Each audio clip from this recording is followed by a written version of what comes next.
Yes, my people, welcome back to AFTV. Welcome back to another live. And the title of this live is Let's Talk Strikers. I'm joined by Turkish. What's going on? Yes. That half was that because you've done a lot of talking about strikers throughout this whole season. Is that? Bro, let's talk strikers. We ain't even got a striker, at the club, to be honest. But yeah, let's talk strikers. Okay, so for this, it's going to be more of a discussion from you guys as well. I want a lot of input from the people in the comments, people watching this live and listening in. It's going to be like an open discussion of just not just the problems, we want to see solutions, why Arteta's so adamant to stick with Lacazette and not change the system. I want to have a full conversation and to pick up points from you guys in the comments and us as well. So that's how it's going to kind of start.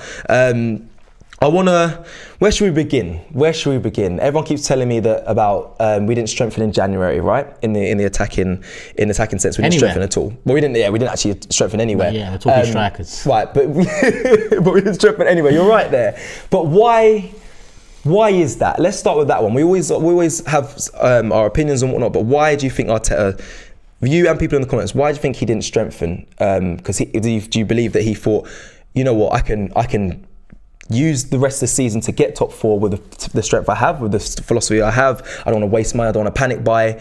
I'm intrigued to know what people think why he wouldn't have strengthened, because clearly it feels like it's going to catch up with us, especially with the injuries. I know it's in the midfield and in our fullback position, but we're also not scoring enough goals.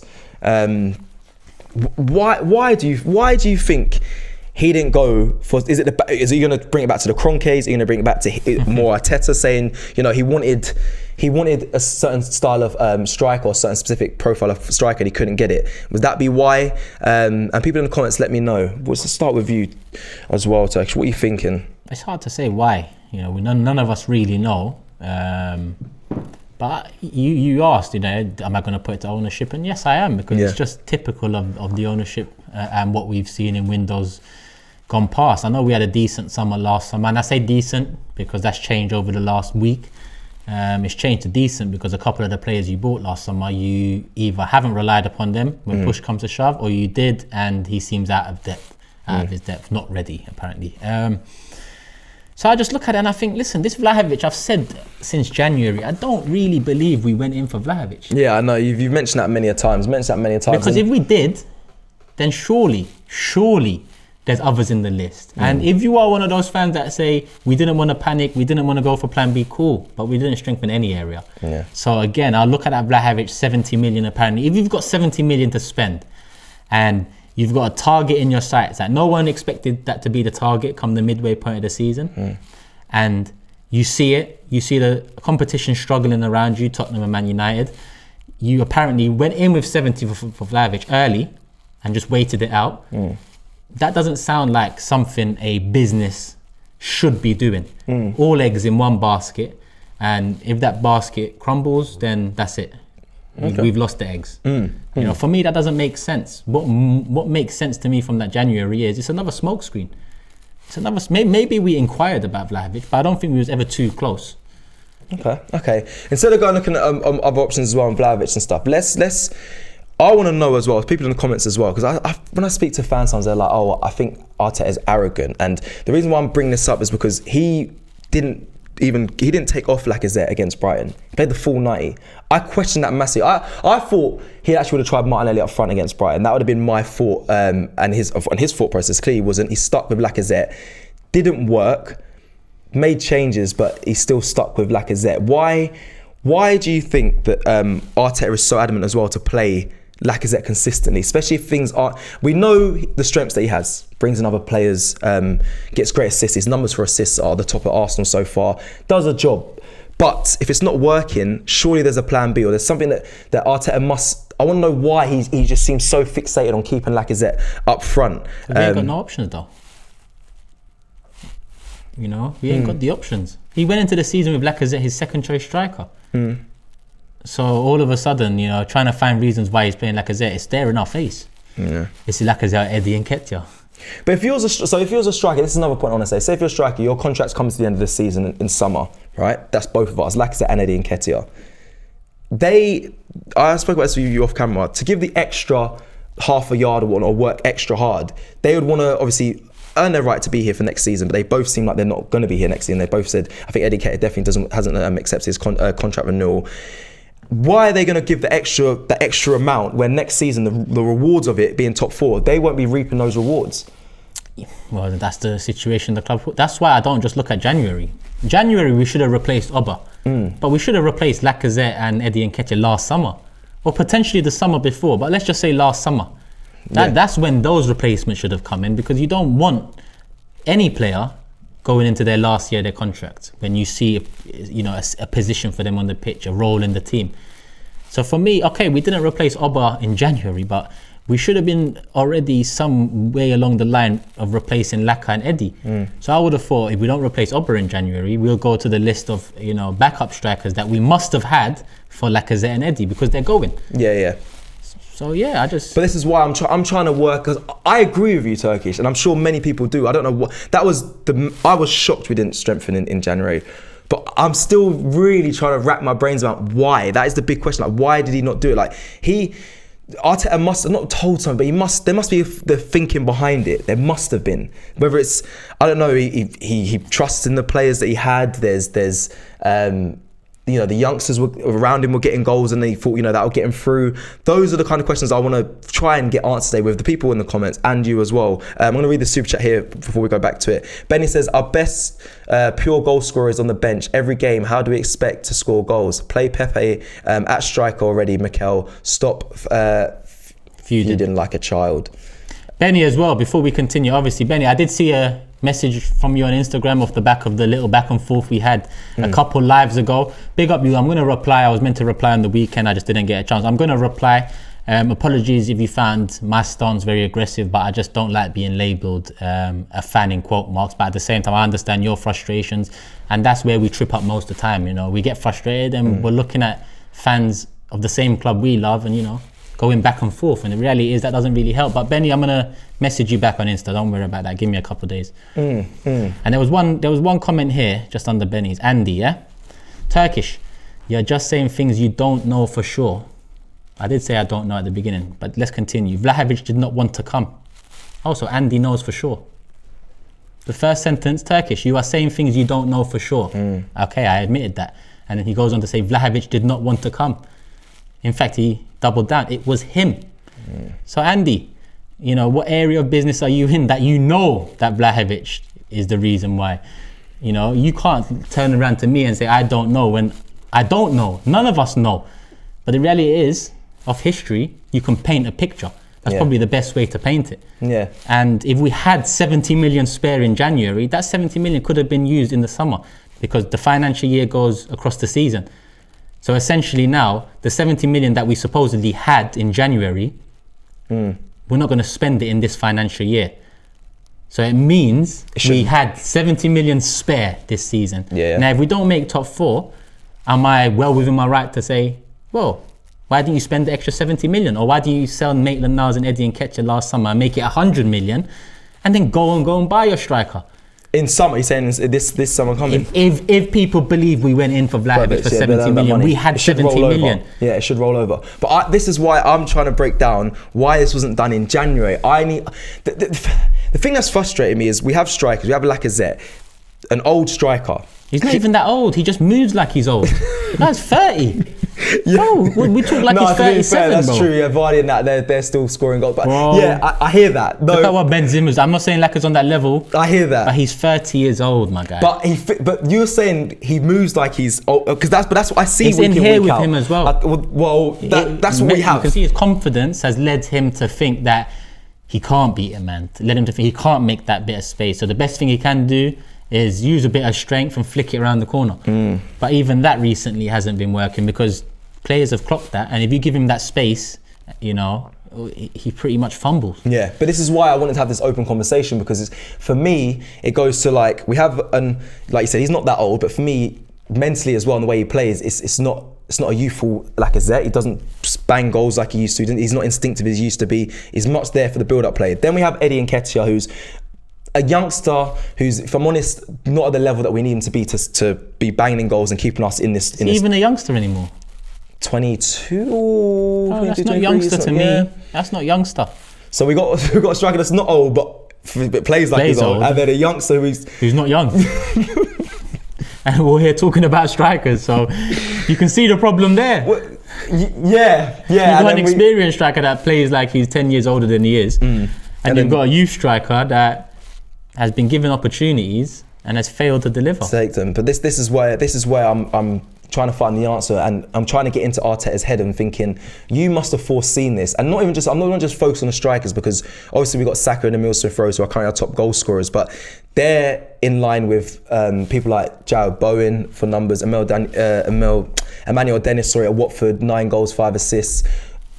I'm not going to say they should be doing more, because I feel like that they're doing a lot. And Saka, for me, every time I watch Arsenal play, he is the outlet. He is where we expect the Arsenal threat to come from, under a lot of pressure. But again, that goes back to the not strengthening in January. But why is that? That's what I really question. For Arteta to get rid of Aubameyang and freeze him out, I understand why he did that.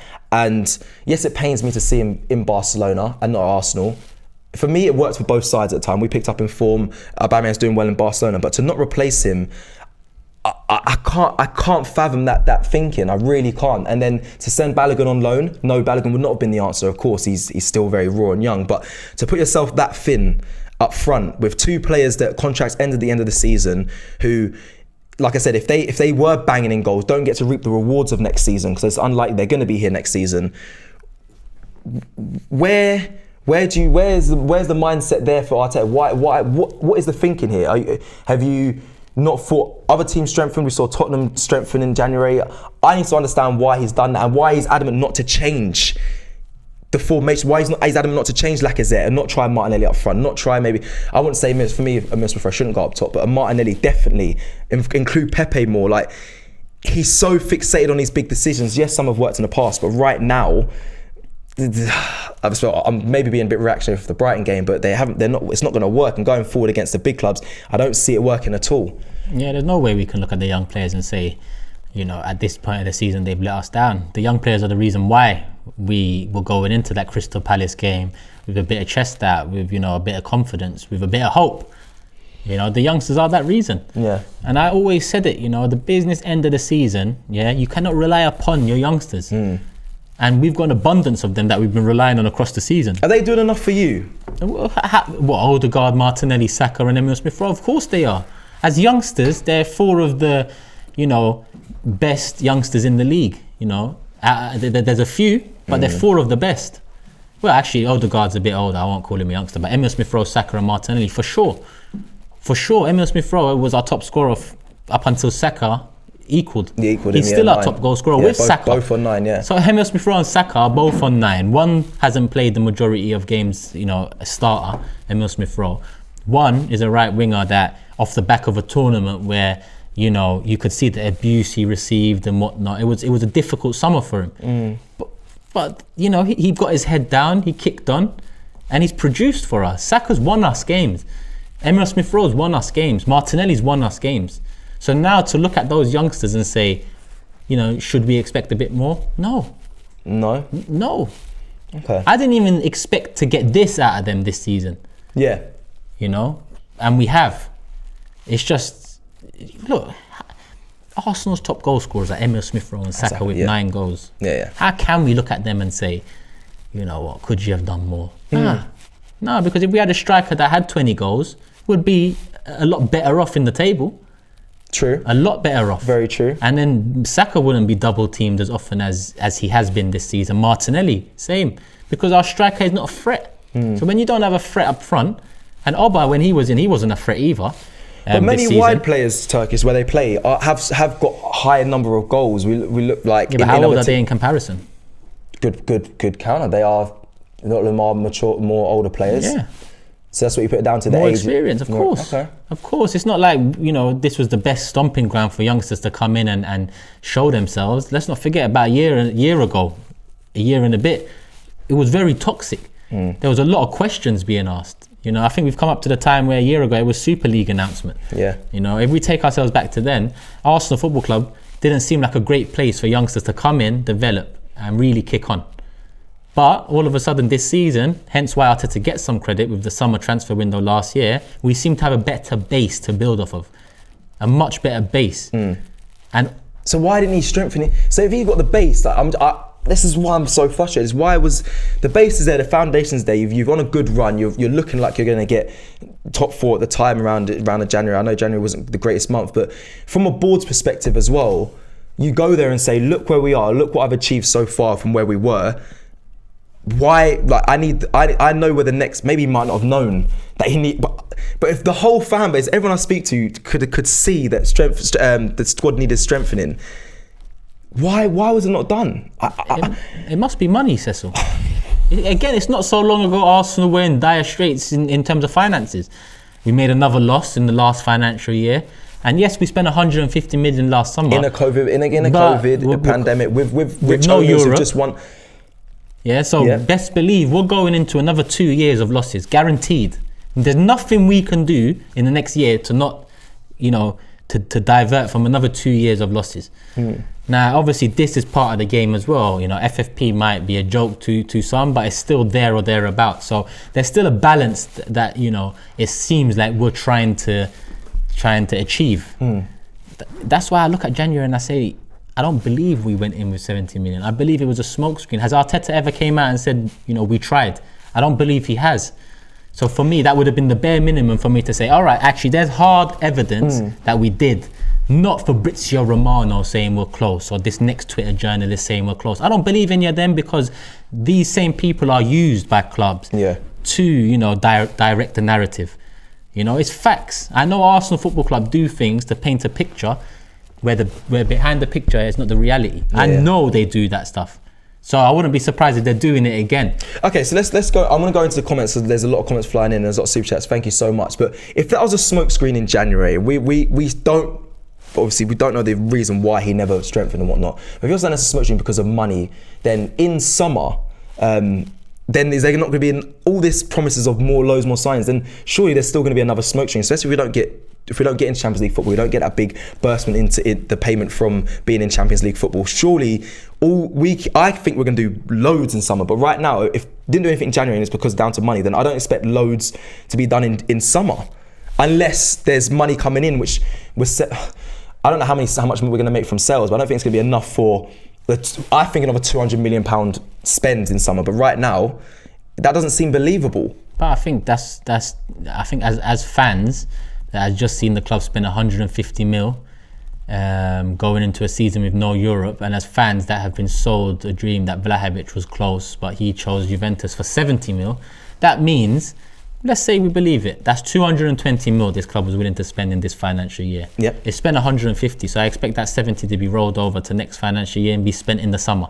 So if there's a base of 70 there that you've saved from this financial with year, a little bit of spending, and surely the new financial year will bring in, a better wage structure, because we haven't got Oba, we haven't got these big contract players, so that's been lowered. What we've done, contrary in my opinion to improving finances, is letting Guendouzi go for 9 mil, letting Maitland-Niles and Eddie Nketiah or Lacazette see out their contracts. These are things that's going to affect finances. It's not good that they're going for free. Agreed. They should, be sold. Guendouzi went for 9-10 mil, and he's just got his first France cap and a goal. Best believe if they go out to sell Guendouzi this summer, they'll get 25 for him. So we've got to be a bit smarter with our sales as well, to put us in a strong position. But forget all that. We've saved 70 million this financial year. So how much do you believe we'll have in summer to 200 spend? mil minimum. But do you believe that will be what Arsenal... It's not what I believe, it's what we should, based off of this financial year, expect. Because we've tripped up at the last hurdle. We've tripped up, or we're tripping up. It depends whether you think top four is over or is still to come. We've tripped up or we're tripping up. So we need another big summer. Yep. But we needed a January, and we didn't get that. So I don't know what to. This is what I'm pressuring, because I need to. I don't know what to. I'm flabbergasted that obviously I know we're going back to January, and this is not reactionary at all. I'm just trying to get into the mindset of either Mikel Arteta, the board, and why we didn't strengthen up front, and what can be done. Is there a solution to it? Is there? We use the youngsters right now, and that was a solution that was working at a time. Going forward, is that going to be the solution? Why Arteta is so adamant to stick with Lacazette? Is that because of a pride thing? Is that because of a decision he made? He throws out Aubameyang. Lacazette's our captain. Like, there's so many questions to this attacking I'm not going to say problems yet, but this whole scenario around our attackers. Anything he could have done different might have still not worked. That's a good Probably point. wouldn't have worked, if I'm honest. Really? So Probably not. Why? All of a sudden, the business end of the season, you're going to put Martinelli and Emil Smith Rowe up front and then expect it to work.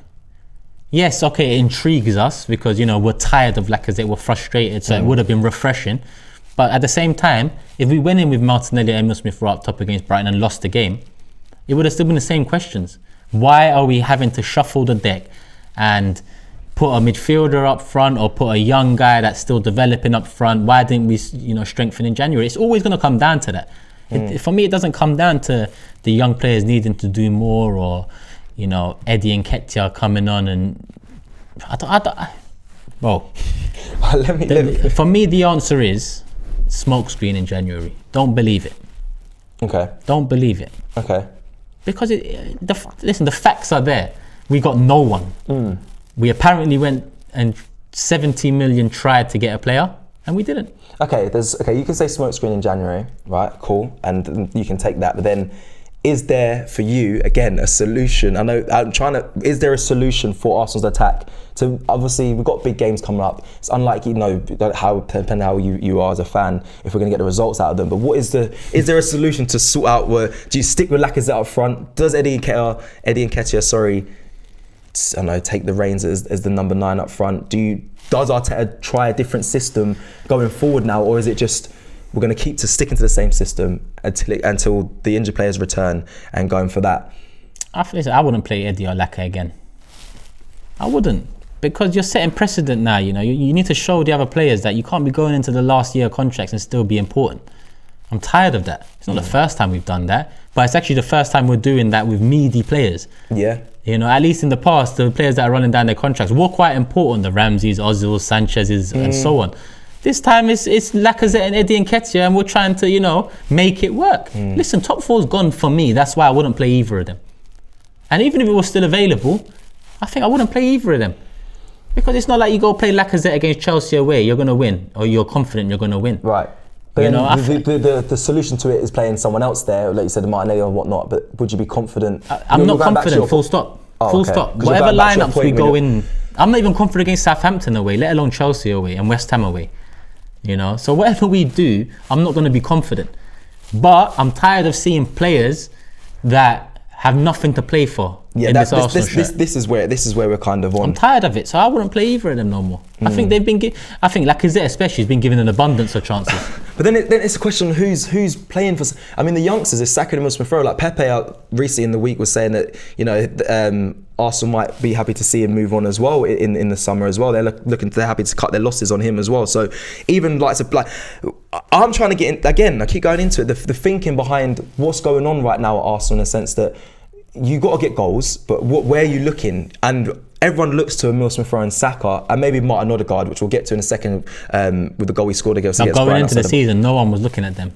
We've only started looking at them because they've produced. So it's not fair then, in the same season to still rely upon these youngsters. And going into the season, we thought, Oba can kick on again. That's the craziest thing. Just quickly to cut you there. Not even this season, but the season before, there was always that pressure of if Aubameyang's not scoring, who gets the goals? Aubameyang's now gone. And the midfield's getting goals, or the wingers and that are getting goals. But it's not enough. It's not enough because the striker is not getting the goals. That's why it's Oh, it's a conundrum. I want to get to the. I said I was going to get to comments. Let me get to them now because there's loads flying in.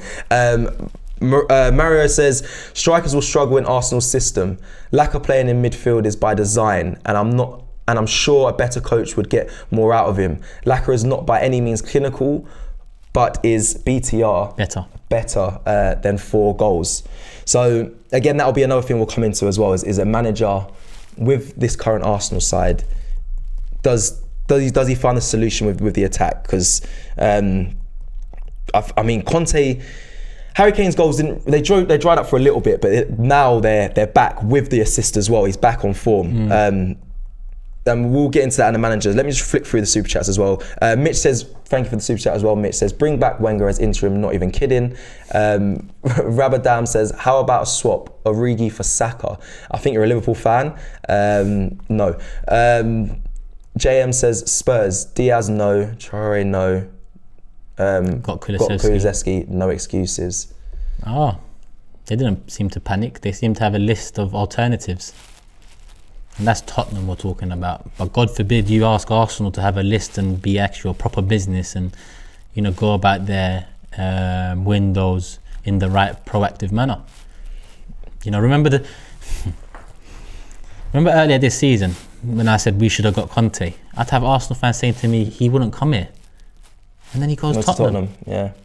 Like we have our own fans that, you know, the standards are so in the mud that if we don't sign Vlahovic, we don't want to panic.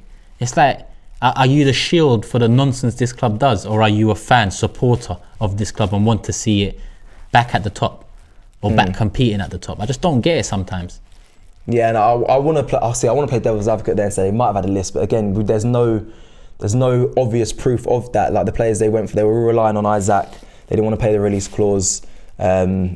They might have tried a few others, but then I remember, like I said, Arteta said he didn't want to do a panic buy in the press conference after, or it might be one of the Cronkies actually. I'm going to say this one more time. I'm so tired of talking about January, yeah? We was in for Vlahovic early, apparently, yeah? Mm-hmm. We spoke, or we tried to speak, we made contact, we put in a bid, and we was waiting, yeah? This was early. This was like the first few days / week of the window, yeah? 2 weeks in, why are we still waiting? 3 weeks in, why are we still waiting? Shouldn't we have put a cut-off date to allow for us to seek alternatives if he does decide to choose Juve, or if he doesn't make a decision?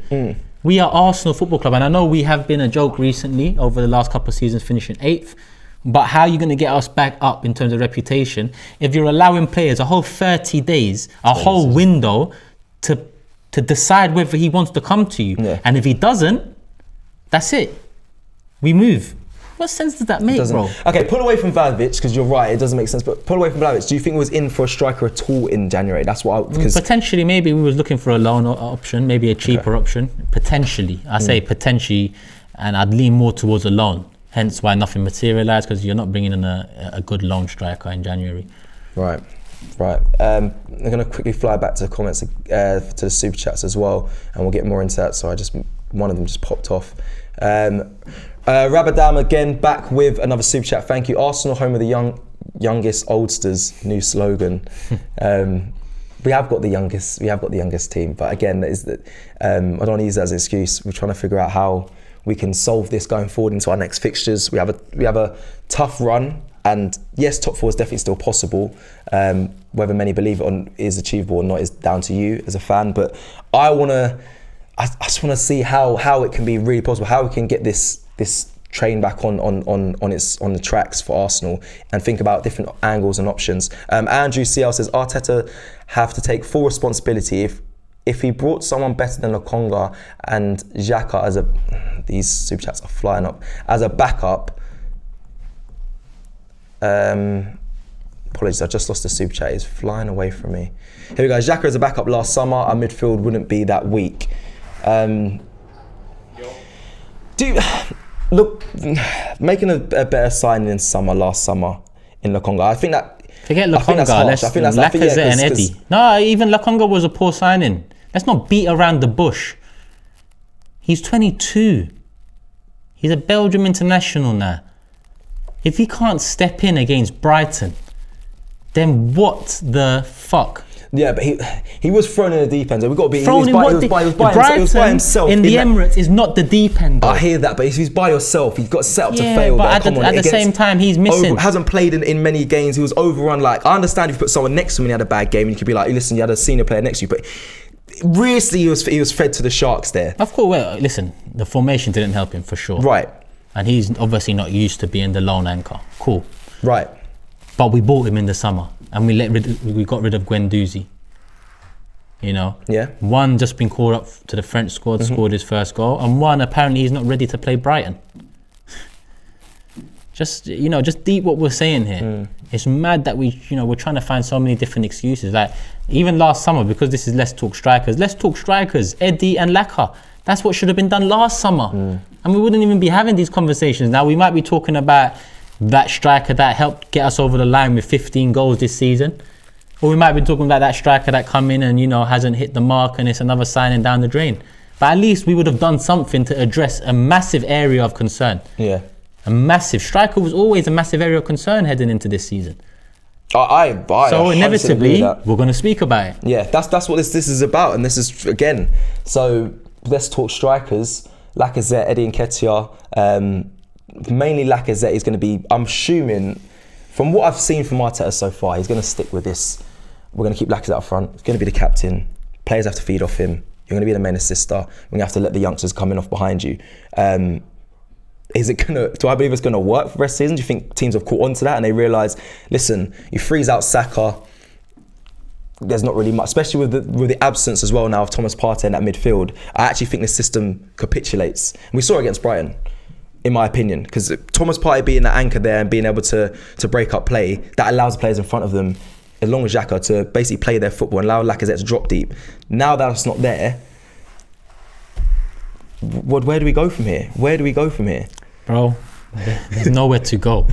There's 7, what is it? How many games left? 8 games? 8 or 9, I believe. 7, 8, something like that. Okay, go on. Like Yeah.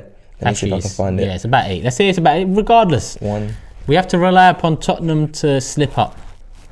So all of this, where we going and what can we do to, make it work? At the end of the day, it hasn't worked in 2 crucial games. So something's got to change.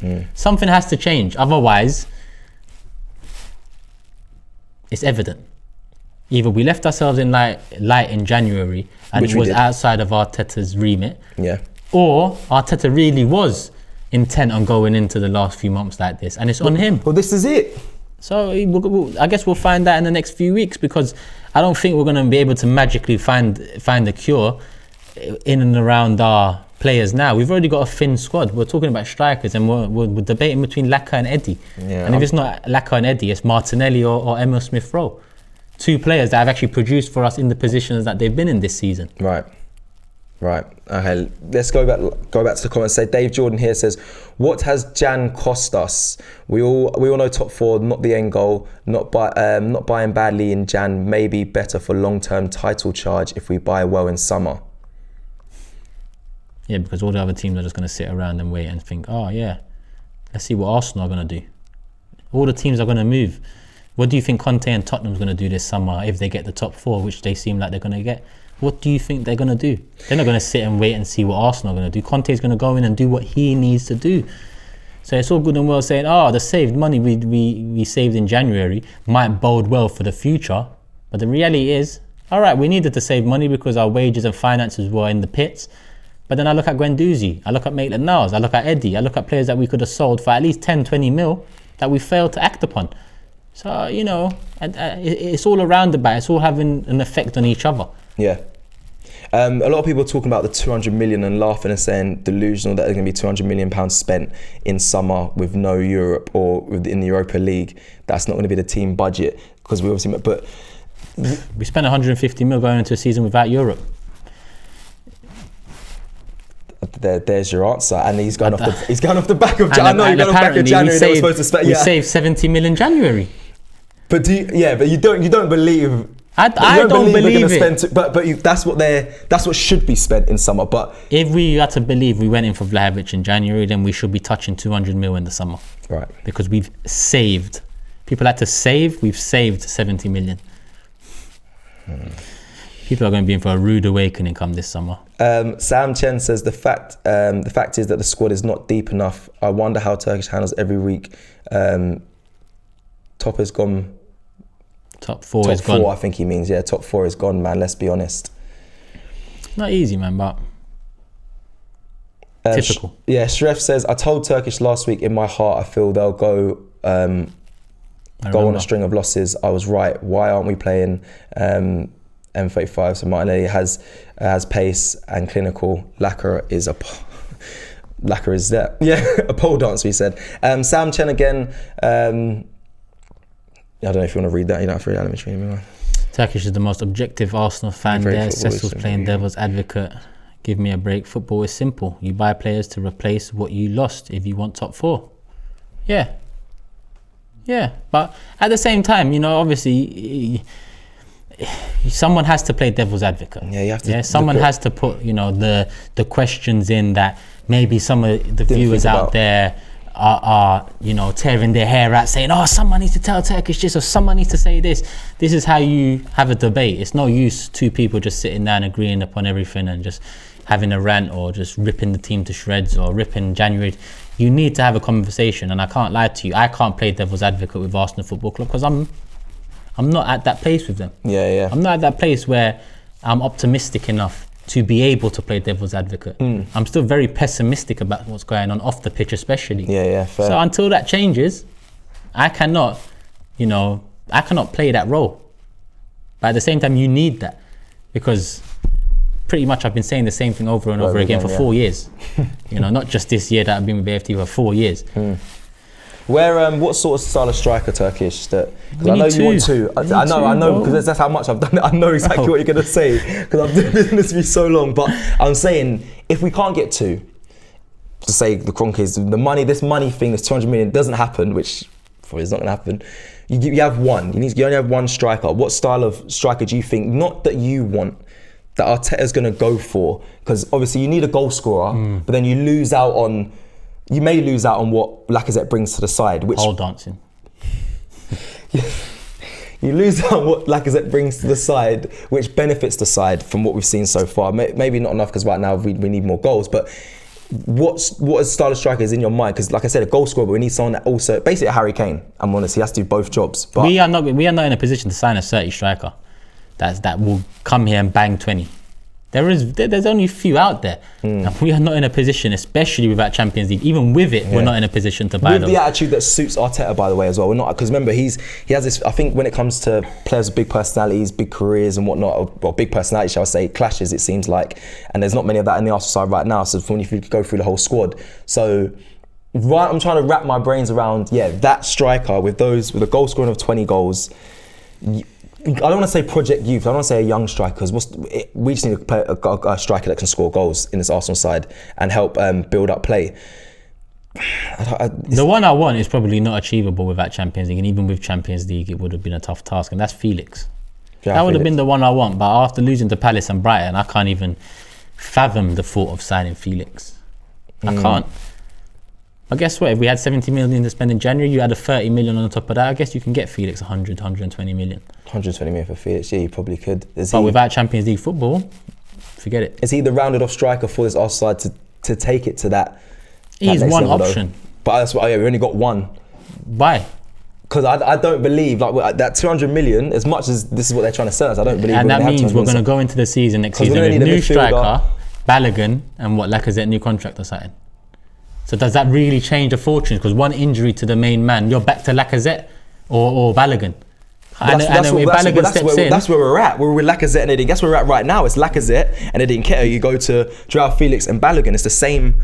You need to do Felix and Tony, or Felix and Simeone, we need two strikers. Or Nunes and Patrick Schick, or you need two strikers. But this is logical thinking.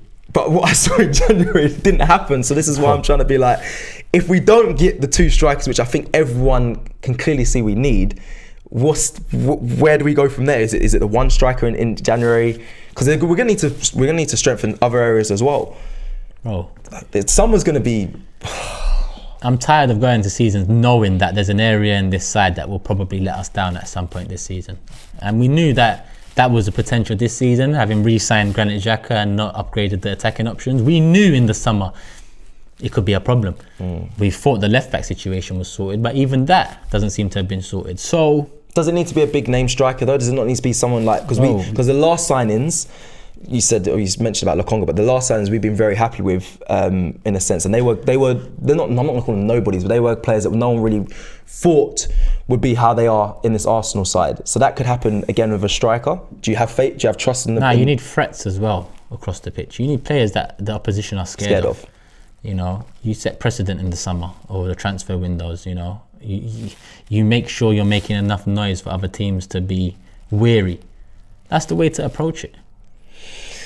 I don't know. Can we build players in that ilk? Because then we're going to be on roundabouts. Because you think Saka wants to wait here to build up a new young striker we bring in, or you think Martinelli's going to want to wait around and say, yeah, let's wait 5-6 years for him to be ready. Why would these men wait when in a few years they want to be at the top of the game? It seemed that with Arsenal Football Club, I've quoted some Saka and Martinelli across the last few months. But best believe if the club don't move in the right direction, then they will, look elsewhere themselves. Yeah. And then potentially you're left with more youngsters that you're waiting to develop, while the youngsters that did develop are gone. Which is what we don't want. But give me some names of strikers in the Premier League that strike fear into defenders from your eyes, because obviously that. Yeah, just give me that first. Doesn't have to strike fear, but it causes problems. The ones that the defenders will be like, it's going to be a long day today. Well, okay, a long day. Well, Man City actually don't play with strikers. It's a long day when you play Man City anyway. Liverpool, I guess the long day doesn't come from Firmino, but this is what I'm saying. Jota, this is what I'm trying to. When Mane plays up top, they've shown that they can play up top and be scary. But Jota wasn't before. He was at Liverpool. I wouldn't have recognised him as it's going to be. If I was a defender and a player, you're not going to be thinking it's going to be a long day with Jota. Since he come to Liverpool, yes, he's a good player though. He is a good player, but is that highlighted through? I guess it's him. You in the can buy Liverpool youngsters side. when you've got a side like Liverpool. I mean, that's what you should be doing. Yeah, but we haven't been. We're not doing that. We need to do the other thing now. We need to buy the experienced, quality players that come in and guide this team through the season on the pitch. That's what we need now. So it's different. Tony scares defenders. Tony's not a bad shout. Who else is there in the league? This is what I'm saying. I'll have to push you on that. Ronaldo scares defenders. Kane scares defenders. Vardy scares defenders. Daka even has shown things this season that probably gives defenders something to worry about. Antonio, another one. Ings. Watkins to an extent, I guess, even though I wouldn't take him. Yeah, Ings is quite, yeah. If we're comparing, impact and threat to Lacazette, then I can reel off every striker from the other 19 teams. No, of course you can, but I'm just trying to keep it. Yeah, and I'm trying to think of like strikers that haven't built their career and been a worry for other defenders at the current club they're at, but they were that before they arrived there. What, threat? Yeah, that's what I'm trying to work out for me, because you said there, like, you have to get. No, not that you have to get named players or named strikers, but that is the João Felix, the big names you're saying, the Valevic's, they got credentials before they're coming here, but is there not a striker that could come here and really make a name for themselves and then strike fear into defenders like the Jotas? Because when he came to Liverpool, for against us, he's one of my biggest fears as well.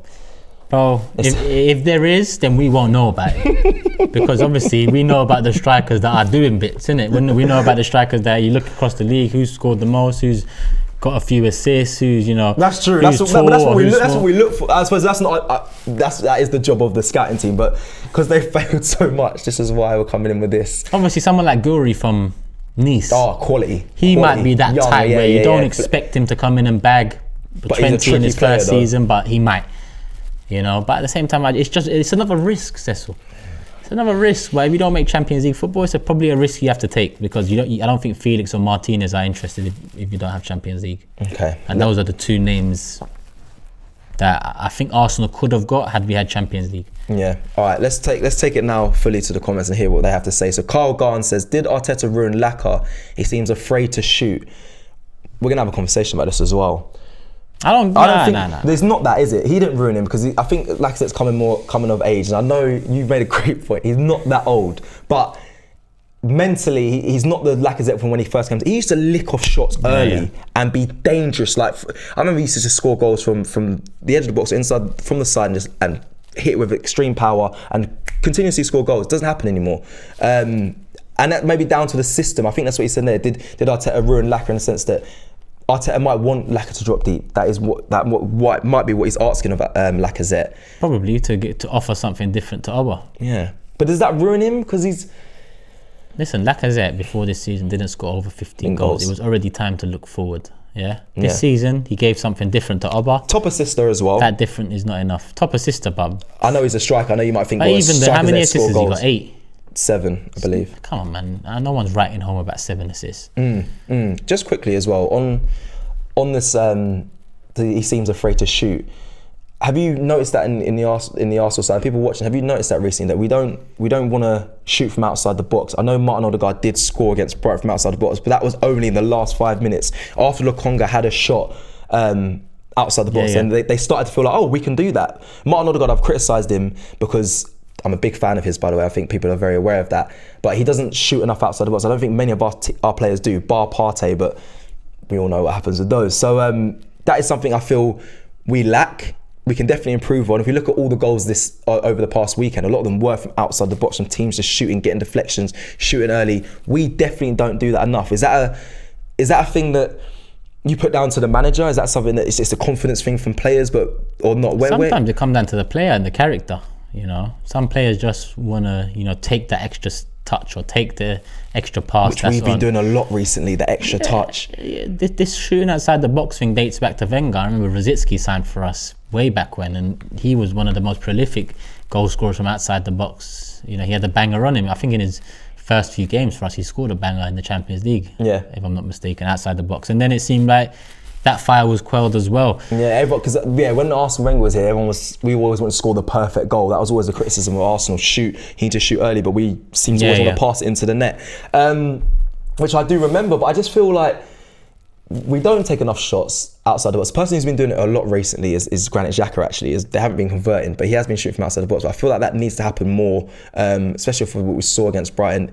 It can work, but we don't do it enough. We haven't got a guy that we're confident with outside the box. I know. I think if you had one, then why not? Who is it? People may say Martin Odegaard. He scored his free kick, but he's only scored one. I checked the stats this morning. He's only scored one outside the box and one free kick. In total, we've scored 8 goals outside the box this season. That's not enough for an Arsenal side, for the midfield anyway, especially when this relates back to our conversation. When Aubameyang's not there, who's going to score the goals? Normally you'd look at Lacazette, but you're not. You're looking at the goals from midfield. We're not shooting from outside the box. Where are they really coming from? And then it goes back to Saka and Emile Smith-Rowe, I guess. The youngsters. Oh, not even them. Martinelli, the youngsters. We're in a cycle, man. I'm just tired, bro. I'm tired. Back to this special cases, guys. Let's trust our team and Arteta. Our players want to play Champions League. They will turn it around. Tottenham will slip up against either Brighton, Brentford, Leicester, Liverpool, or Burnley! ! I hope you're right. But it just sounds like the same old positive bullshit that I've heard in the past. I like he says our players want to play Champions League. I think. Do you think Norwich's players don't want to play Champions League? That's why I'm highlighting it, because I think a lot of or players, Derby County or Leyton Orient. Every football player would love to play Champions League. I don't get how that's how that's meant to make me feel better. Of course they do. Well, this is the thing. This is the question that I pose when you say, remember, Eddie Nketiah, Lacazette contracts up at the start of the season. Like I said, even if we get Champions League, they might not be here for that. So, as a player, my mind's right now anyway. They're looking at the next club. Personally, if I'm in Eddie Nketiah's shoes or Lacazette's shoes, I've been a striker, I've been at clubs. This is the time where conversations are happening anyway between agents, and 100%. You're looking at your next move. You're looking at ending your career for Lacazette potentially, or maybe nicking a 1-year extension. But you're still thinking about, are you really going to be involved in that next year? Probably not. So you said they don't want to play Champions League, I'm sure, but all these players that we're relying on and hoping to give us the performances to get us there, will they even be here? Well, Arteta was open to giving like a contract. So over the last few months, that guy's been playing for a contract. So I'm sorry, but if you're playing for a contract as a striker, then flicks around the corner is not enough for me. But that's what that's what the manager wants, though. And Arteta looks like the manager wants more goals from him too. Probably will. Yeah. But you're right there. But if Arteta, I see Firmino flick it and still be in the 6-yard box as a threat. Lacazette's 30 or 31. He's not 39. Yeah. Like it's a mental thing with him. You can see it when he drops and when he picks up the ball. He just doesn't believe he's got that anymore. He's done. Okay, let's go into Shref with another super chat. Big up Shref, is regular on the channel. Thank you for your super chat, and big up everyone else commenting. Says play M35. There's no decent striker we can buy now. No top 4 means no Champions League. It's not over yet. It's not over yet. It means no big striker next season. We just needed a midfielder. Arteta did a Wenger by no signings in January, and now we lost out on top 4. Mathematically not true, but it's looking doubtful. then no Champions League means no big striker next season. Do you believe that pool of Champions League really means that we can't get a top striker? But I think the money... Yeah, 100%. We're not getting a top striker. Wow.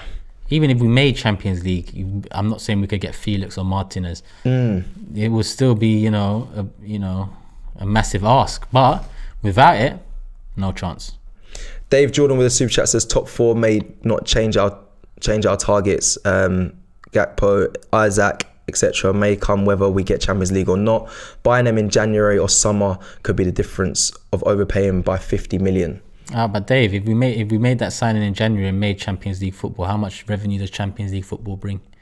Essentially, the signing we made in January probably would have been looked at as free if you make Champions League football, because the money you get from it is massive. So, again, like all of this algebra people do to make things seem like it's positive, it just doesn't make sense to me. If you had 70 million to spend it. Yeah, you spend it. We need it. You could have got a striker. The Isaac thing, 75 million release clause, I was not with that, but you're right. I don't even want my man. You don't want... I probably would have taken him just to give it a goal. Of course. We needed to strip him. Sake, how many goals has he got in the league? He had 4 in January when we were talking about it. He didn't have a lot. He did not have a lot at all. Unless he scored 17 in his last 10 appearances or something. I'm not going to be impressed by his numbers either. And yes, it's not the eye test and it's not all about statistics. Cool. But at the end of the day, all this saving this, or maybe we didn't do it then because it'll make more sense. Because we've missed the boat again on Champions League football and the revenue that brings and the attraction that brings. And not only have we missed it out to Tottenham, who have Antonio Conte as manager.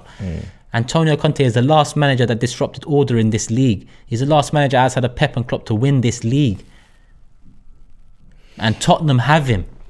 So that's worrying for me. Is there a manager that comes in and with this Arteta side, let's be real, because does it change? There's no manager out there no more. Unless do we miss the boat? Yeah, because there's not many managers like Pep, Klopp or like Simeone or Conte that come in with an aura, with they demand respect as soon as their first step is taken through the door. Even before, when the news gets circulates and all the players are looking at their phone, the players are like, we got this year. It's Simeone, it's Conte, it's Pep, it's Klopp. That builds up the buzz. Right.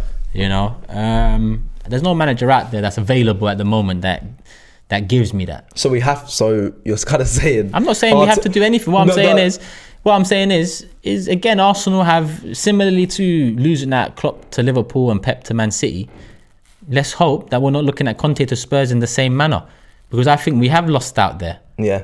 I think we have. I just hope that I'm wrong. But at the same time... What makes you wrong there? If we finish above them or if not, or just did you think... Conte's a winner. So if Tottenham start winning trophies, I'll be sickened. Well, that will... Look at when they was in the Champions League final, I don't know who we talked about it with recently, but the gap between them making the final and the final itself was one of the worst periods for me as a football fan.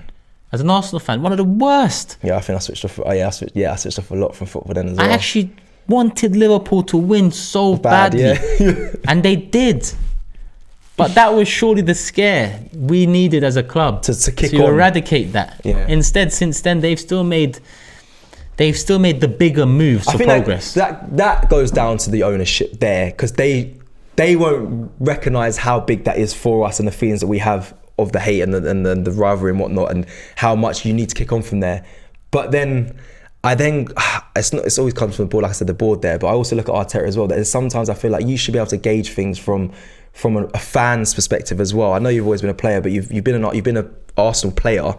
You've been around it. You understand like the importance of the FA Cups and whatnot, the runs, the getting above, finishing above Tottenham. Some people say they're not really bothered about that anymore, but still, that for me means a lot.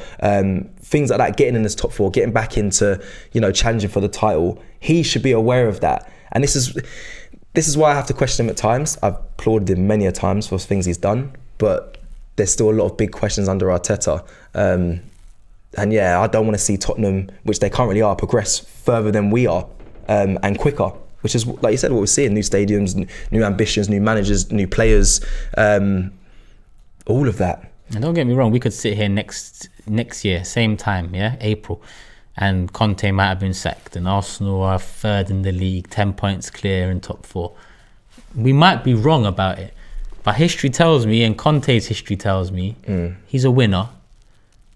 And it was a big show of ambition. And as a football fan, that's all you want your club to do, show some ambition. And we've got the Tottenham team from down the road showing more ambition than us. Over and over again, not just once, over and over again. I need to see what clicked for him, because there was a time where he was like, maybe I'm not right for this. That time He when lost once since then, Cecil. I know, but that's when you bring in a manager like, what did I say he's going to come in at Arsenal and do? He'll come in and he'll flip, because it needs someone to flip.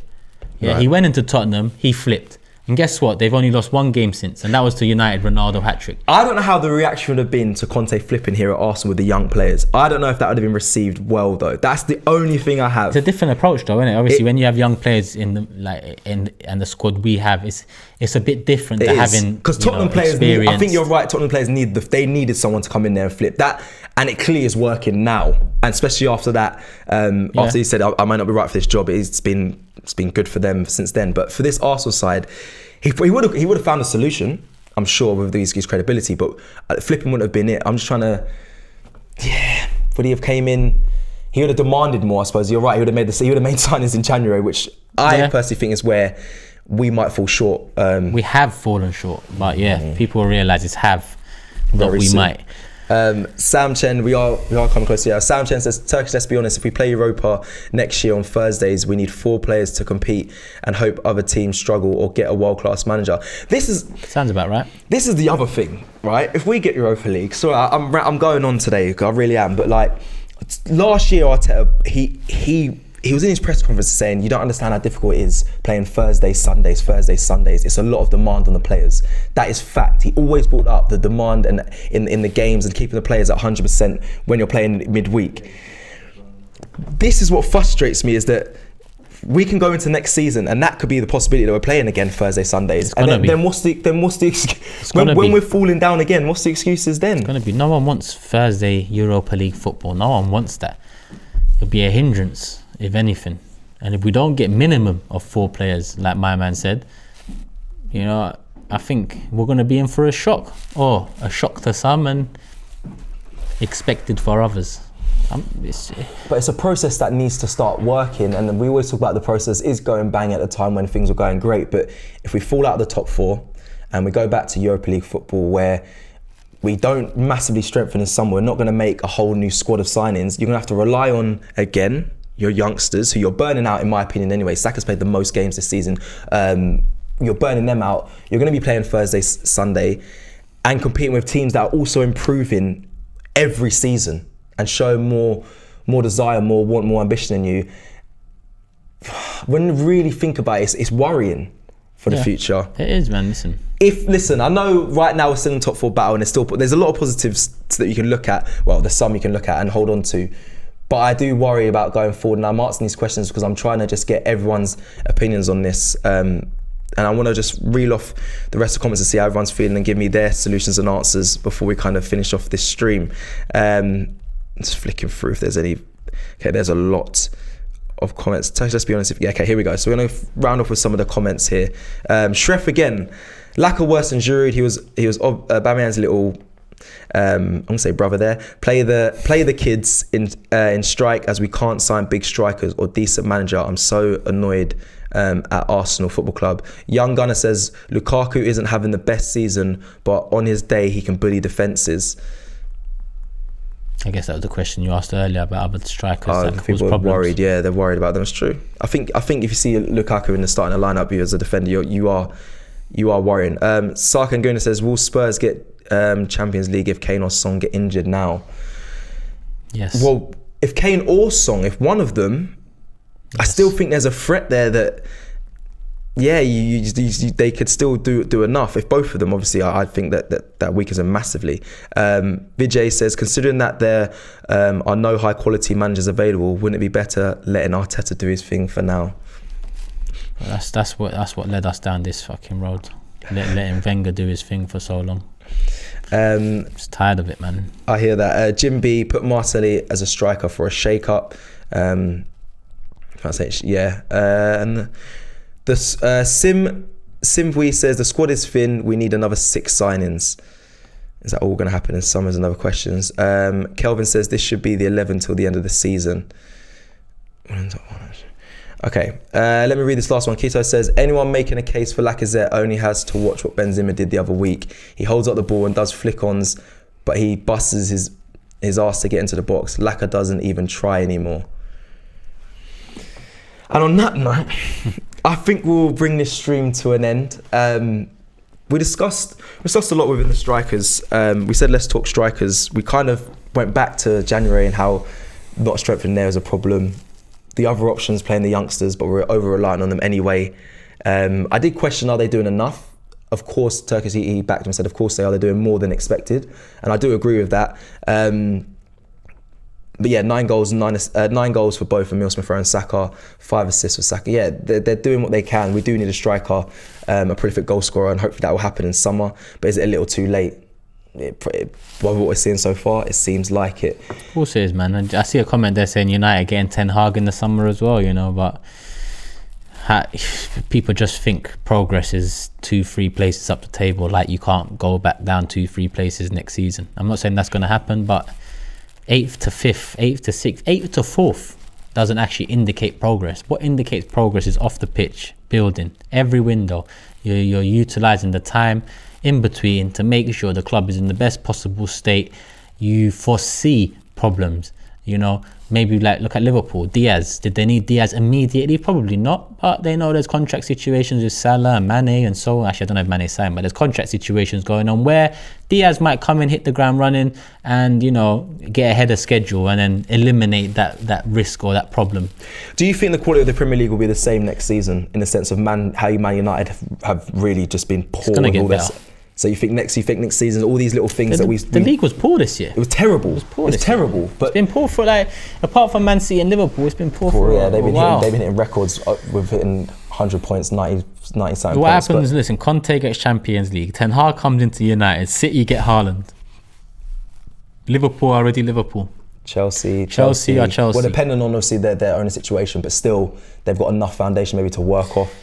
So I'm sorry, but right now I don't see next season being, you know, great, just because we've seen some signs that things have changed on the pitch this year.